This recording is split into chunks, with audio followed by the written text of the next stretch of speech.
ജീവിതത്തിലെ പ്രശ്നങ്ങളല്ല, പ്രശ്നങ്ങളോട് നമ്മൾ പ്രതികരിക്കുന്ന രീതിയാണ് നമ്മുടെ പരാജയവും ജയവും നിശ്ചയിക്കുന്നത്.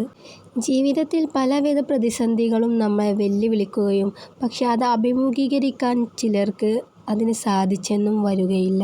തിരുവനന്തപുരത്ത് ഒരു കുടുംബത്തിൽ 4 പേർ ആത്മഹത്യ ചെയ്തു എന്ന വാർത്ത ഏറെ ആശങ്കയോടെയാണ് നമ്മൾ കേട്ടത്.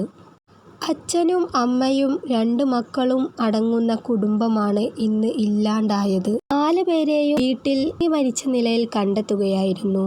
ചിറയൻകീവ് വക്കത്താണ് സംഭവം അരങ്ങേറിയത്. വക്കം ഫാർമേഴ്സ് സഹകരണ ബാങ്ക് ജീവനക്കാരൻ അനിൽകുമാർ, ഭാര്യ ഷീജ, മക്കളായ അശ്വിൻ, ആകാശ് എന്നിവരെയാണ് വീട്ടിൽ മരിച്ച നിലയിൽ കണ്ടെത്തിയത്. രാവിലെ 9 മണിയോടെ വീട്ടിൽ അയൽക്കാരാണ് 4 പേരെയും തൂങ്ങി മരിച്ച നിലയിൽ കണ്ടെത്തിയത്. ഉടനെ തന്നെ പോലീസിൽ അറിയിക്കുകയും പോലീസ് വന്ന് അന്വേഷണം നടത്തുകയും ചെയ്തു.